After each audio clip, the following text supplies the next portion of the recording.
ಎಲ್ಲರಿಗೂ ಶ್ರೀ ಸತ್ಯದರ್ಶನ ವಾಹಿನಿಗೆ ಸ್ವಾಗತ ಸುಸ್ವಾಗತ.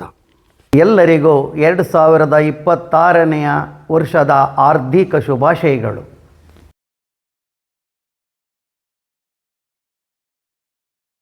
ಪ್ರಿಯ ವೀಕ್ಷಕರೇ, ಇಂದು ನಿಮ್ಮನ್ನು ಧ್ಯಾನ ಜಗತ್ತಿಗೆ ಕರೆದುಕೊಂಡು ಹೋಗುತ್ತಿದ್ದೇನೆ. ಮಕ್ಕಳಿಗೆ ಧ್ಯಾನವನ್ನು ಏಕೆ ಕಲಿಸಬೇಕು? ಧ್ಯಾನದಿಂದ ಮಕ್ಕಳಿಗೆ ಯಾವ ಲಾಭವಾಗುತ್ತದೆ? ಮಕ್ಕಳಿಗೆ ಧ್ಯಾನ ಕಲಿಸುವುದರಿಂದ ಅವರ ಭವಿಷ್ಯ ಹೇಗೆ ಉಜ್ವಲವಾಗುತ್ತದೆ? ಧ್ಯಾನವನ್ನು ಹೇಗೆ ಮಾಡಬೇಕು, ಎಷ್ಟು ಸಮಯ ಮಾಡಬೇಕು ಎಂಬುದನ್ನು ತಿಳಿಯೋಣ ಬನ್ನಿ. ಧ್ಯಾನವನ್ನು ಅವರ ವಯಸ್ಸಿಗೆ ಅನುಗುಣವಾಗಿ 5ರಿಂದ 7 ವರ್ಷದ ಮಕ್ಕಳಿಗೆ 5 ನಿಮಿಷ, 8ರಿಂದ 10 ವರ್ಷದ ಮಕ್ಕಳಿಗೆ 10 ನಿಮಿಷ, 11 ವರ್ಷದಿಂದ 16 ವರ್ಷದ ಮಕ್ಕಳಿಗೆ 15 ನಿಮಿಷ, 17ರಿಂದ 20 ವರ್ಷದ ಮಕ್ಕಳಿಗೆ 20 ನಿಮಿಷ ಧ್ಯಾನ ಮಾಡಿಸಬೇಕು. ನೀವು ಈ ರೀತಿಯಾಗಿ 40 ದಿನ ಕಡ್ಡಾಯವಾಗಿ ಧ್ಯಾನ ಮಾಡಿಸಿದ್ದೆಯಾದರೆ ಅನಂತರ ನೀವು ಮಕ್ಕಳಿಗೆ ಧ್ಯಾನ ಮಾಡಿ ಎಂದು ಹೇಳುವ ಅವಶ್ಯಕತೆ ಇರುವುದಿಲ್ಲ. ಈಗ ನೀವು ಮಕ್ಕಳಿಗೆ ಕಲಿಸುವ ಧ್ಯಾನ ಆನಾಪಾನ ಸತಿ. ಆನ ಎಂದರೆ ಉಸಿರನ್ನು ತೆಗೆದುಕೊಳ್ಳುವುದು, ಅಪಾನ ಎಂದರೆ ಉಸಿರನ್ನು ಬಿಡುವುದು, ಸತಿ ಎಂದರೆ ಕೂಡಿಕೊಂಡಿರುವುದು. ಈ ವಿಡಿಯೋದಲ್ಲಿ ತೋರಿಸಿರುವಂತೆ ಮಕ್ಕಳನ್ನು ಸುಖಾಸನದಲ್ಲಿ ಕೂರಿಸಿ ಕೈಗಳನ್ನು ಲಾಕ್ ಮಾಡಿ ಒಂದಕ್ಕೊಂದು ಬೆಸೆಯಿರಿ.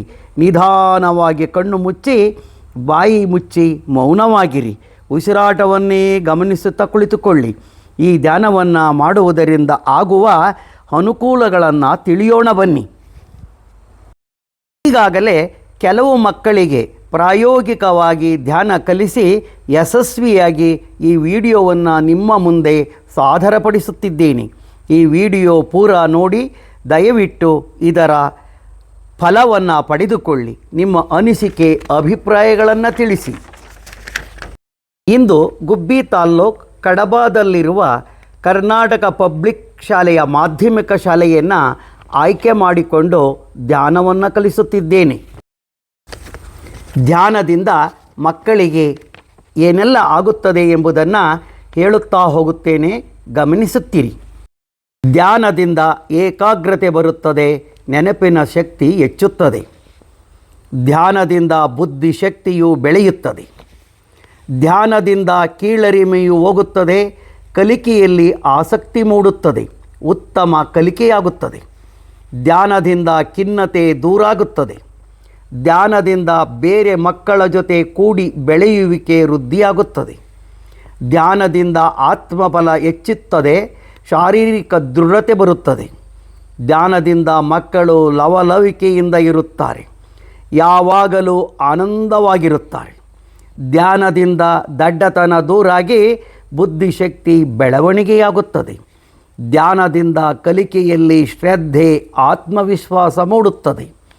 ಧ್ಯಾನದಿಂದ ಕಲಿಕೆಯ ಪ್ರಗತಿಯು 75ರಿಂದ 100, 50ರಿಂದ 75 ಖಂಡಿತ ಹೆಚ್ಚಾಗುತ್ತದೆ. ಧ್ಯಾನದಿಂದ ನಾನು ಖಚಿತವಾಗಿ ಮಾಡುತ್ತೇನೆ, ನನ್ನಿಂದ ಹಾಗೇ ಆಗುತ್ತದೆ, ನಾನು ಏನು ಆಗಬೇಕೋ ಹಾಗೇ ಆಗುತ್ತೇನೆ ಎಂಬ ದೃಢ ಚಿತ್ತ ಮಕ್ಕಳಲ್ಲಿ ಮೂಡುತ್ತದೆ. ಧ್ಯಾನದಿಂದ ಸಂಕಲ್ಪ ಮಾಡಿದಂತೆ 100ಕ್ಕೆ 100 ಸಾಧಿಸುತ್ತಾರೆ. ನಿರಂತರ ಧ್ಯಾನ ಮಾಡುತ್ತಾ ಹೋದರೆ ಯಾವುದೇ ಪಾಠಗಳನ್ನು ಕಂಠಪಾಠ ಮಾಡುವ ಅವಶ್ಯಕತೆಯೇ ಬರುವುದಿಲ್ಲ. ಧ್ಯಾನ ನಿರತ ಮಕ್ಕಳು ಪರೀಕ್ಷೆಗೆ ಹೋಗುವ ಭಯ ಇರುವುದಿಲ್ಲ. ನಲಿಯುತ್ತಾ ಪರೀಕ್ಷೆ ಬರೆಯುತ್ತಾರೆ, ಯಶಸ್ವಿಯೂ ಆಗುತ್ತಾರೆ. ಧ್ಯಾನದಿಂದ ದುಃಖ, ಕೋಪ, ಒತ್ತಡ ದೂರಾಗುತ್ತದೆ. ಯಾವಾಗಲೂ ಸಂತೋಷವಾಗಿರುತ್ತಾರೆ. ಧ್ಯಾನದಿಂದ ಅನಾವಶ್ಯಕ ಆಲೋಚನೆಗಳು ದೂರಾಗುತ್ತವೆ. ಧನಾತ್ಮಕ ಆಲೋಚನೆಗಳು ಅದ್ಭುತವಾಗಿ ಮೂಡುತ್ತವೆ. ಅದರಂತೆಯೇ ಜೀವಿಸುತ್ತಾರೆ. ಧ್ಯಾನದಿಂದ ವಾಕ್ಶಕ್ತಿ ವೃದ್ಧಿಸುತ್ತದೆ. ನಾನು ಯಾವ ಮಾತು ಆಡಬೇಕು, ಯಾವ ಮಾತನ್ನು ಆಡಬಾರದು ಎಂಬ ಅರಿವು ಮಕ್ಕಳಲ್ಲಿ ಮೂಡುತ್ತದೆ. ಧ್ಯಾನದಿಂದ ಸಂಕಲ್ಪ ಶಕ್ತಿ ವೃದ್ಧಿಯಾಗಿ ಜೀವನದಲ್ಲಿ ಎಂತಹ ಸಮಸ್ಯೆ ಇದ್ದರೂ ಪರಿಹರಿಸಿಕೊಳ್ಳುವ ಶಕ್ತಿ ಮಕ್ಕಳಲ್ಲಿ ವೃದ್ಧಿಯಾಗುತ್ತದೆ. ಧ್ಯಾನದಿಂದ ನಾಡಿ ಮಂಡಲ ಶುದ್ಧಿಯಾಗುತ್ತದೆ. ಧ್ಯಾನದಿಂದ ಆರೋಗ್ಯವೂ ಶುದ್ಧಿಯಾಗುತ್ತದೆ ಮತ್ತು ರೋಗ ನಿರೋಧಕ ಶಕ್ತಿ ಅತ್ಯಂತ ಹೆಚ್ಚಾಗುತ್ತದೆ. ಧ್ಯಾನದಿಂದ ಯಾವುದೇ ಕಾಯಿಲೆಗಳು ಹತ್ತಿರ ಸುಳಿಯುವುದಿಲ್ಲ. ಧ್ಯಾನದಿಂದ ಯಾವಾಗಲೂ ಆರೋಗ್ಯದಿಂದ ಲವಲವಿಕೆಯಿಂದ ಜೀವಿಸುತ್ತಾರೆ. ಧ್ಯಾನದಿಂದ ಯಾವುದೇ ರೀತಿಯ ನೆಗೆಟಿವಿಟಿ ಇರುವುದಿಲ್ಲ. ಧ್ಯಾನದಿಂದ ಮೋಸ, ವಂಚನೆ, ಸುಳ್ಳುಗಳಿಂದ ದೂರವಿರುತ್ತಾರೆ. ಧ್ಯಾನದಿಂದ ನ್ಯಾಯ, ನೀತಿ, ಧರ್ಮದಿಂದ ಬದುಕುತ್ತಾರೆ. ಧ್ಯಾನದಿಂದ ಗುರು ಹಿರಿಯರನ್ನು, ತಂದೆ ತಾಯಿ, ಬಂಧು ಬಳಗವನ್ನು ಗೌರವಿಸುತ್ತಾರೆ ಮತ್ತು ಹಾಗೆಯೇ ನಡೆಯುತ್ತಾರೆ. ಧ್ಯಾನದಿಂದ ಮಕ್ಕಳ ಜಾತಕದಲ್ಲಿರುವ ಎಲ್ಲ ರೀತಿಯ ದೋಷಗಳು ನಿವಾರಣೆಯಾಗುತ್ತವೆ. ಆಯಸ್ಸು ಮತ್ತು ಯೌವನ ವೃದ್ಧಿಯಾಗುತ್ತದೆ. ಎಲ್ಲರೂ ಧ್ಯಾನಿಗಳಾಗಿರಿ. ಆರೋಗ್ಯ, ಭಾಗ್ಯ, ಶಾಂತಿ ಮತ್ತು ಆನಂದಾನುಭೂತಿಯನ್ನು ಪಡೆಯಿರಿ. ಸರ್ವರೋಗ ನಿವಾರಿಣಿ ಧ್ಯಾನ, ಸರ್ವಾನಂದಕಾರಿಣಿ ಧ್ಯಾನ, ಸರ್ವ ದುಃಖ ನಿವಾರಿಣಿ ಈ ಧ್ಯಾನ, ಸರ್ವಜ್ಞಾನಪ್ರದಾಯಿನಿ ಈ ಧ್ಯಾನ, ಸರ್ವಭೋಗಕಾರಿಣಿ ಈ ಧ್ಯಾನ, ಸತ್ಯಜ್ಞಾನಪ್ರದಾಯಿನಿ ಈ ಧ್ಯಾನ, ಈ ಧ್ಯಾನ, ಈ ಧ್ಯಾನ.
ನಿಧಾನವಾಗಿ ನಿಮ್ಮ ಕೈಗಳನ್ನು ಕಣ್ಮೇಲೆ ಇಡಿ.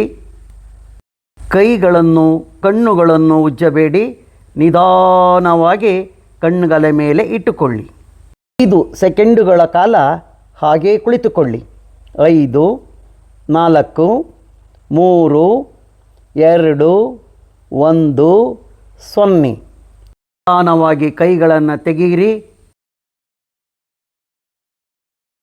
ಈಗ ನಿಧಾನವಾಗಿ ಕಣ್ಣುಗಳನ್ನು ತೆರೆಯಿರಿ. ಎಲ್ಲರಿಗೂ ಧನ್ಯವಾದಗಳು.